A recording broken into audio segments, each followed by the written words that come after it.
इस विस्तृत चर्चा में हम सीधे एक ऐसे हाई प्रोफाइल कानूनी विवाद के पन्नों को पलटेंगे जिसने सच में सबको हैरान कर दिया है। हम बात कर रहे हैं स्वर्गीय उद्योगपति संजय कपूर की छोड़ी हुई उस विशाल विरासत की जो अब एक बेहद उलझे हुए पारिवारिक ड्रामे में तब्दील हो चुकी है।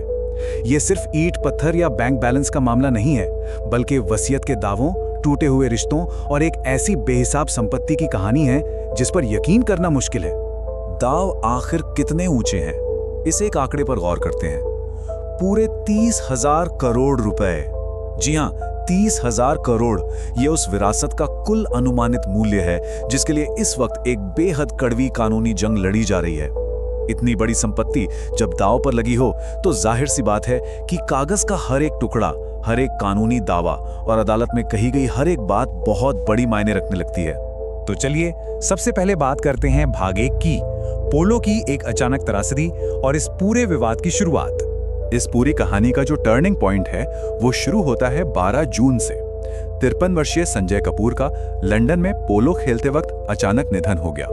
शुरुआती 48 घंटों में तो यही खबरें आईं कि मौत की वजह शायद कार्डियक अरेस्ट या फिर कोई गंभीर एनाफिलैक्टिक शॉक यानी खतरनाक एलर्जी रिएक्शन था। बात इतनी बिगड़ी कि आने वाले हफ्तों में उनकी मां ने इसके पीछे किसी अंतर्राष्ट्रीय साजिश का शक तक जता दिया। हालांकि अगस्त आते आते ब्रिटिश अधिकारियों ने अपनी अंतिम रिपोर्ट में सारी अटकलों पर विराम लगा दिया। उन्होंने साफ किया कि निधन प्राकृतिक कारणों से हुआ था, विशेष रूप से दिल की मांसपेशियों के मोटे होने और हृदय रोग की वजह से। अब आगे बढ़ते हैं भाग 2 की ओर, परिवार के बीच जंग और इस टकराव का असल नक्शा।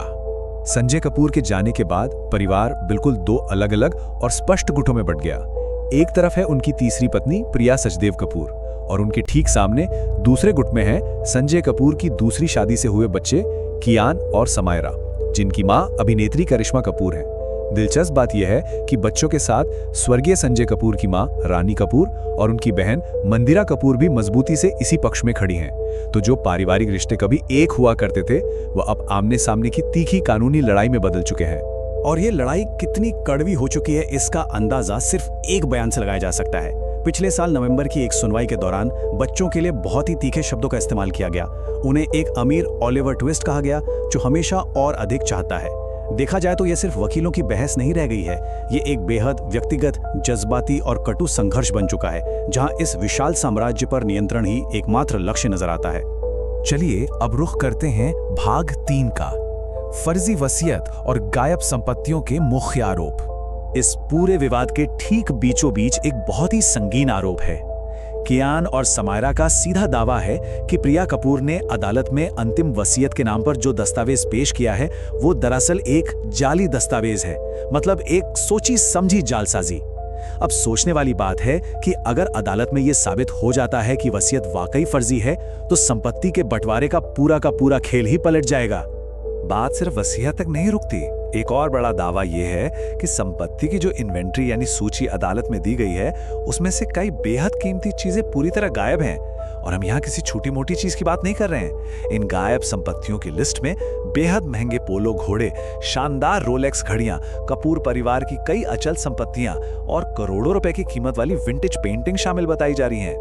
अब आते हैं इस कहानी के भाग 4 पर, दिल्ली हाईकोर्ट का हस्तक्षेप और उसका हालिया फैसला। इन भारी भरकम आरोपों को देखते हुए हाल ही में न्यायाधीश ने एक बेहद अहम अंतरिम आदेश पारित किया। अदालत ने बिल्कुल स्पष्ट शब्दों में कहा है कि इन संपत्तियों को संरक्षित करने की आवश्यकता है, उन्हें नष्ट नहीं किया जाना चाहिए।